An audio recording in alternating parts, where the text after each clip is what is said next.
We got a former black shirt, former Husker on the line. My man, JJD, Jojo Domann, what's popping? Jay, what's good, brother? Ain't nothing to it, man. We got some questions for you. Kenny, Kenny's too scared to put you on the hot seat.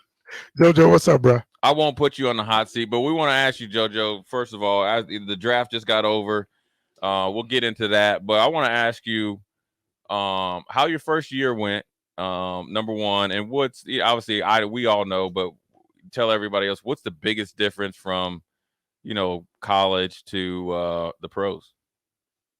Yeah, well, first and foremost, glad to be here, and we can definitely get on that hot seat. I'm not, Oh, okay. Well, y'all should know by now. I ain't scared of the heat. Okay, then we just gonna dial it up there. My guy, But, Jojo. man, the first year was good. I played in 16 out of the 17 games. Second on the team in special teams tackles and scored my first NFL touchdown. In Minneapolis. And yeah, man, it was a roller coaster, to be honest. And just, I mean, it was a long off season from Senior Bowl, the combine, the pro day, the draft, to then obviously all the off season stuff. Once you get to the league and going right into the season. So this off season has been really nice just to like reground in and reset. But I would say the biggest transition, as y'all are well aware of, is definitely just the speed of the game in between the ears. Just how, in college, you're game planning here and there, and you kind of have an idea what to expect, but you're also just out there, running around making plays, just know your assignment. When you get to the league, it's formation, split, recognition, down and distance, time in the game, what area of the field are you in, what's the situation, what's the time, it just everything's taken into account.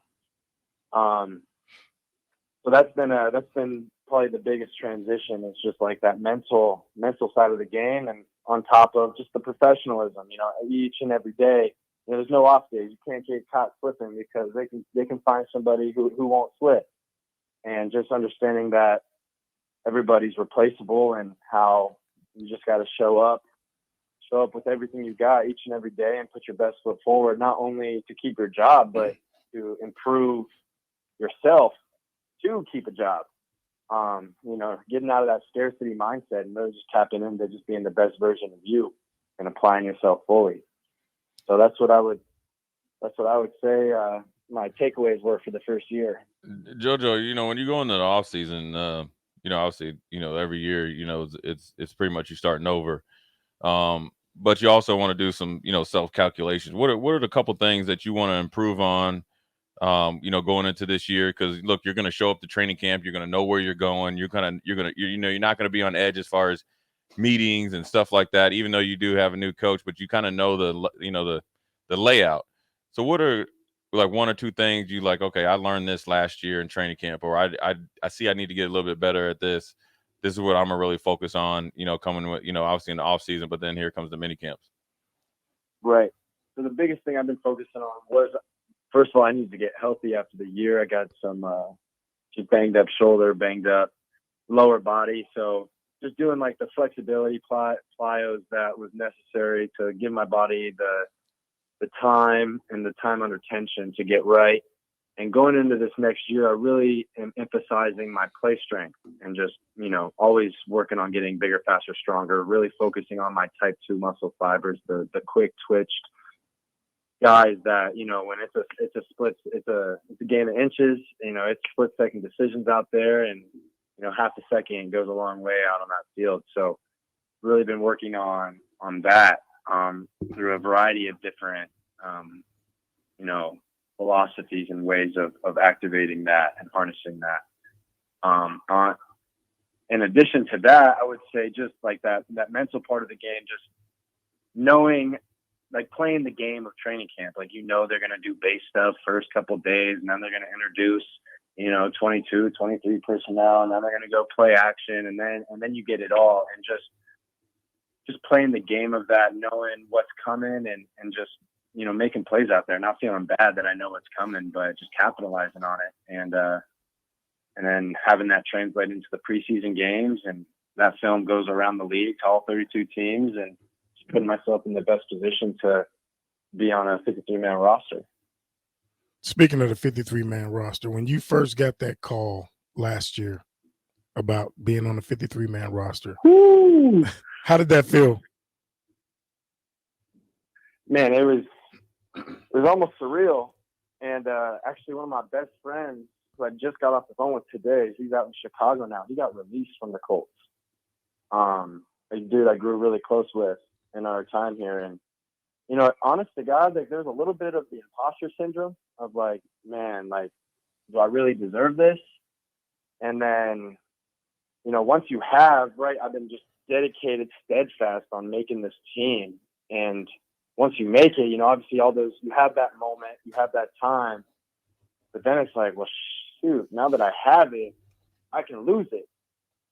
And just having to fight off those, you know, that scarcity mindset of like, man, like, are you worthy of your dream or not? Do you truly believe that you deserve what you have or not? Because if you don't, you're gonna allow it to slip away through your fingers. And if you do, you're gonna be able to harness all your energy and apply yourself to everything that you do. And like, that was a big step for me. Like, shoot, week like 8, 9, 10, my coach was getting on my ass. You know, I wasn't playing the best ball. I was tired hitting my rookie wall. I started to kind of play for the validation of my coach. I want him to, you know, think that I belong. And it just entered that cycle. And it was nice on my bye week. I went home energetically, just retired from ball and got connected into my community, came back, and was just in that playful spirit, man, of, you know, if it's work, you can be hyper-focused on being a perfectionist, but if it's just play, you can't play wrong. You just play. And just getting back into that playful nature. And that next game, the ball found my hands. I found the end zone. I have a tackle. It just kind of everything fell into place. And it felt like God or the universe's way of telling me, man, like, this is just a game. Like, you play best when you're just playing. And that was one of the biggest takeaways I had from last year. And obviously it's a challenge to continue to maintain that state, but it's something that I feel like I've been more accustomed to now than I've ever been. Speaking of coaches, what's the difference between the coaches you had there, because there was a coaching change, and then the coaches that you had here at the University of Nebraska? Man, I would say, you know, it's a what have you done for me lately business in the league. And, you know, the guy who's getting paid the most money, like, is making the team and doesn't even have to really show up to voluntary, you know, mini camp and yada yada, but everybody else is on an even playing field. The guy they signed off the street who came in for a workout that the GM and the position coaches are watching work out are on the same playing field as me. And I would say that was probably the biggest difference is, like, besides like the top, you know, 1%, everybody's on an even playing field. When I feel like in college, we recruited this guy, we're developing this guy, we want this type of play style. I feel like it can be more political in college.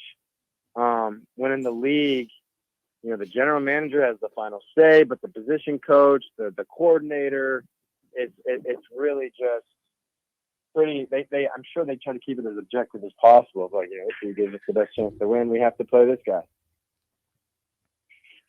Yeah, Jojo, man, you remember what I told you, dude? Don't make no friends, dude.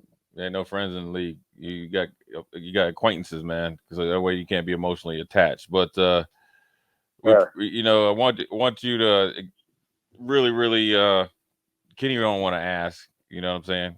I guess I'll ask, since people have been asking, since you know, had your 1 year in the league, or you had your first year in the league.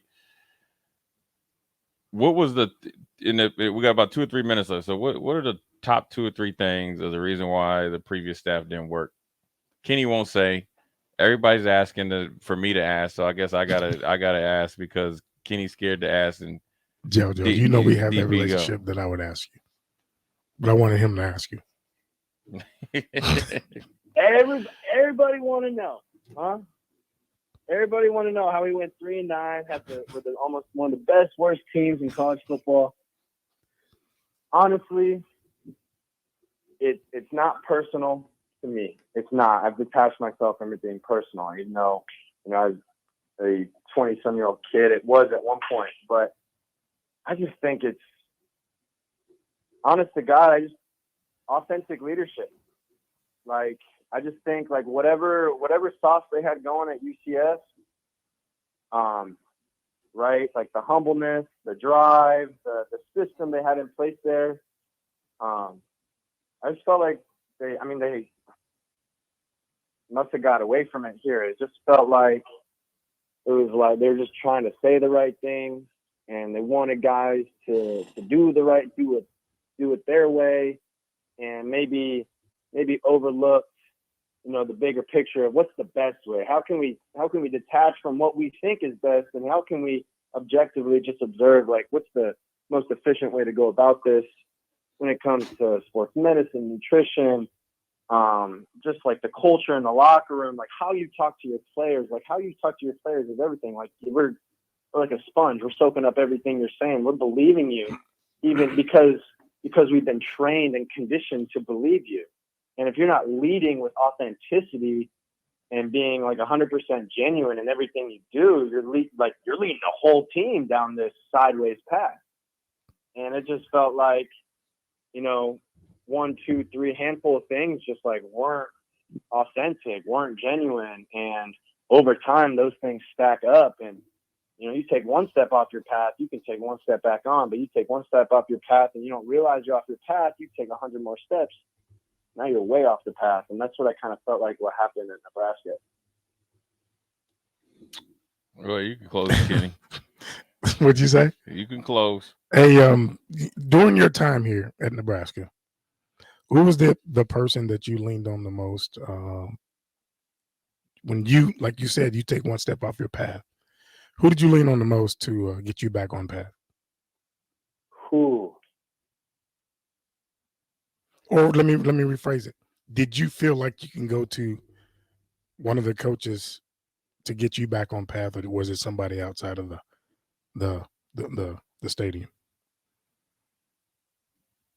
Yeah, that's a loaded question.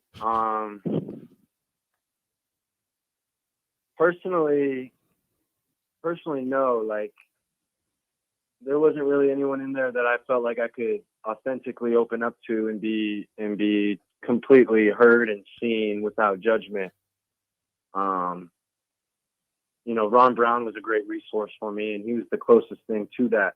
But when it comes to, yeah, man, I felt like I was walking on eggshells a lot, trying not to mess up, trying to earn their validation. Like, I always felt like I was swimming upstream instead of, them kind of supporting me and allowing me to flow. Like, if you watch, I'm running PP right now. I'm doing long snapping. I'm doing more stuff in the league than I did in college. And I just, like, the other day I had a reflection, like, man, if only they would have let me do this here at Nebraska, just like the infinite possibilities that could have happened. It got me thinking. But, you really just got to let your players flow. You got to create the framework and the boundaries, and then let the players play. And you got to truly trust them. And you're trying to, hyper-analyze, hypercritical somebody, tell them exactly how to play something. Now you're taking the play out of it and you're just making it, you're trying to coach a robot who's a person with emotion and feelings, right? Who's flawed, You got to treat people like people, which means you have to reconcile your own humanity first and foremost. Go ahead, dog. You take us to break. Go ahead. You got it, Jay. Well, we appreciate JoJo spitting knowledge after that first year, man. Be in touch and keep at it, man. Because once you get past year 2, it doesn't get downhill. It gets a little bit easier though. So get past year 2, and it starts to open up for you, my brother. Yeah, man. I'm kind of getting the body lean. I'm kind of committed to this uphill climb until it's, so I'm in y'all's position. I can kick it up and get my own radio show going, You don't want to do that, bro. Yeah, man. Y'all. Thanks for having me on. Hey, I appreciate you, brother.